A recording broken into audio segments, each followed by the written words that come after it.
Iran में अभी सत्ता विरोधी प्रदर्शन लगातार जारी हैं और हालात ऐसे में ईरान के खराब होते जा रहे हैं। पर इसी बीच आपको बता दें कि जम्मू कश्मीर के 2000 के आसपास स्टूडेंट्स हैं जो वहां पर अभी फंसे हुए हैं। जी हाँ, जम्मू कश्मीर के 2000 के आसपास स्टूडेंट्स हैं जो वहां पर फंसे हुए हैं और external affairs minister S Jaishankar से भी बातचीत की गई है और इस सबके चलते जितने भी इंडियंस हैं उन सबसे कहा गया है कि जितनी जल्दी हो सके उतनी जल्दी वो ईरान को छोड़ दें।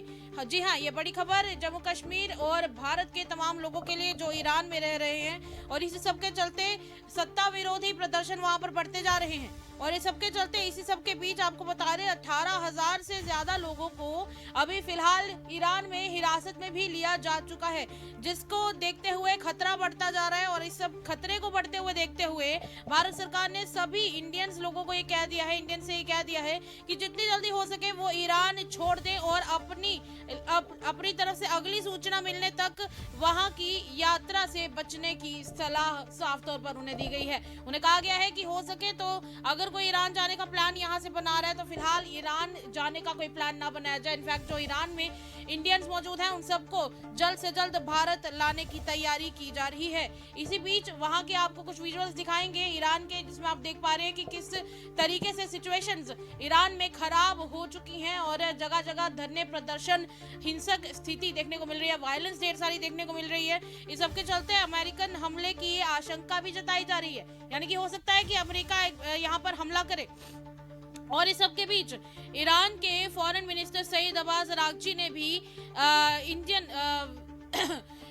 इंडियन एक्सटर्नल अफेयर्स मिनिस्टर्स को यानी कि एस जयशंकर को फोन किया है और उनसे कहा है कि ईरान और उसके आसपास की बदलती स्थिति के बारे में उनको पूरी जानकारी भी दी है। इस सबके चलते ईरान की जो भी जवाबी कार्रवाई है उसकी आशंका में अमेरिका ने भी इस सबके चलते कतर में अपने अल उदैद एयरबेस से सैनिकों को फिलहाल के लिए हटाना शुरू कर दिया है। इस एयरबेस पे आपको बता दें कि करीब 10,000 अमेरिकन यहाँ तैनात किए, अमेरिकन जो भी सैनिक हैं, सोल्जर्स हैं, उन्हें तैनात किया गया है। अब चलिए बात करते हैं जम्मू कश्मीर की। जम्मू कश्मीर की अगर बात करेंगे तो आपको बता दें जम्मू कश्मीर के लगभग 2000 स्टूडेंट्स हैं जो ईरान में फंसे हुए हैं। इस सबके चलते सिर्फ स्टूडेंट्स की बात नहीं हो रही है, स्टूडेंट्स के अलावा कई सारे टूरिस्ट भी हैं जो वहां पर फंसे हुए हैं। इस सब के चलते टूरिस्ट के साथ साथ ट्रेडर्स भी हैं, व्यापारी हैं जो वहां पर फंसे हुए हैं और उन सबको भी वहां से जल्द निकालने की कोशिश की जा रही है। जम्मू कश्मीर के चीफ मिनिस्टर उमर अब्दुल्ला ने भी एक्सटर्नल अफेयर्स मिनिस्टर यानी कि एस जयशंकर को फोन किया है और इस बारे में उन्होंने जानकारी अपने ट्वीट के माध्यम से दी। उन्होंने एक्स पर पोस्ट किया और पोस्ट जो है वो आप स्क्रीन पर देख पा रहे हैं।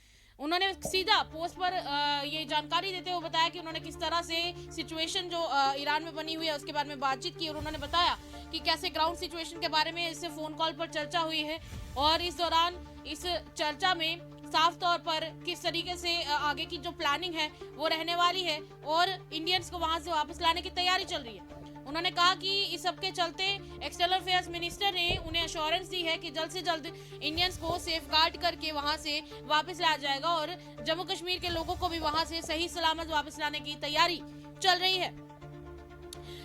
और इसी सब के चलते जो इंडियन एम्बेसी है उन्होंने ईरान में जितने भी इंडियंस मौजूद हैं और जितने भी इंडियन छात्र मौजूद हैं यानी कि स्टूडेंट्स मौजूद हैं, ट्रेडर्स हैं, टूरिस्ट हैं, उन सबसे कहा है कि फिलहाल अपने आईडी पासपोर्ट्स अपने पास मौजूद रखें, अपने वीज़ाज अपने पास मौजूद रखें और भी वो सारे डॉक्यूमेंट्स जो ट्रैवलिंग के दौरान, खासकर कि फॉरेन ट्रैवलिंग के दौरान इस्तेमाल होते हैं, वो अपने पास ज़रूर रखें, अपने पहचान पत्र अपने पास ज़रूर रखें क्योंकि कभी भी खतरे की कॉल आ सकती है और उन्हें जल्द से जल्द इंडिया बुलाने की तैयारी भी चल रही है। इंडियन एम्बेसी हो या फिर इंडियन गवर्नमेंट है, पूरी तरह से कोशिश की जा रही है कि जितने भी ईरान में मौजूद लोग हैं उन्हें जल्द से जल्द यहाँ पर वापस लाने की तैयारी की जाए और वैसे तो तैयारी शुरू हो चुकी है।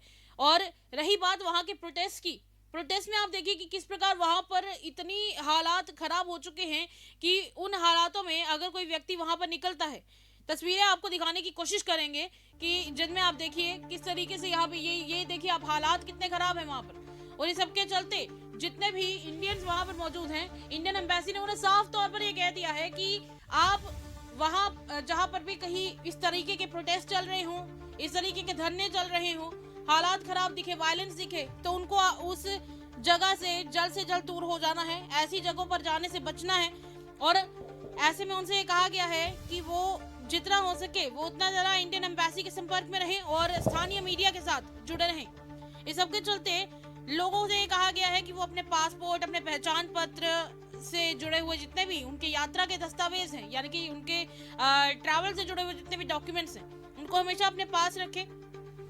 विदेश मंत्री ने भारतीय नागरिकों को ईरान यात्रा से बचने की कड़े तौर पर सलाह दे दी है। सरकार ने 5 जनवरी को भी इसी तरह की सलाह जारी की थी और ट्रंप प्रशासन की तरफ से ईरान से बातचीत टालने के बाद आशंका जताई जा रही है कि अमेरिकी सेनाएं जल्द ही ईरान में हस्तक्षेप कर सकती हैं और इस सबके चलते भारतीय जो एम्बेसी है उनकी तरफ से भी इमरजेंसी हेल्पलाइंस को जारी कर दिया जा चुका है। जी हाँ, जो भी इमरजेंसी हेल्पलाइंस हैं वहाँ के लिए, यानी कि ईरान के लिए इंडियन एम्बेसी ने अपनी तरफ से नंबर्स को दे दिया गया है। नंबर्स यानी कि जारी कर दिए गए हैं और आपको नंबर्स कुछ बता दें, +989128109115 एक नंबर ये है। इसी के अलावा +989128109109 एक नंबर ये दिया गया है। उसके अलावा 989128109102 एक नंबर ये है।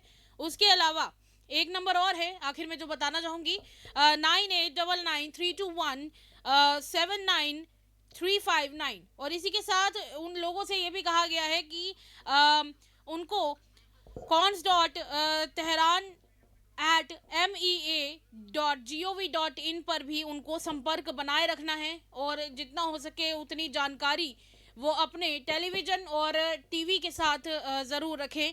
और रही बात अमेरिका के प्रेसिडेंट डोनाल्ड ट्रंप की, तो उन्होंने भी चेतावनी दे दी है कि ईरान ने प्रदर्शनकारियों को, जितने भी प्रदर्शन करने वाले हैं उनको सार्वजनिक फांसी दी अगर तो अच्छा नहीं होगा। यानी कि कहीं ना कहीं हालात सामने दिख रहे हैं, खराब होने वाले हैं और खराब होते हुए नजर आ भी रहे हैं। और इस सबके चलते जम्मू कश्मीर के जितने भी लोग वहां पर फंसे हुए हैं उन्हें वहां से सही सलामत निकालने के प्रयास जारी हैं। चलिए तब तक के लिए इतना ही। स्पेशल रिपोर्ट में फिलहाल इतनी ही खबर आपके साथ हम साझा कर रहे हैं। जो भी इससे जुड़ी अपडेट होगी जरूर आपके साथ साझा करेंगे। फिलहाल के लिए इजाजत दें।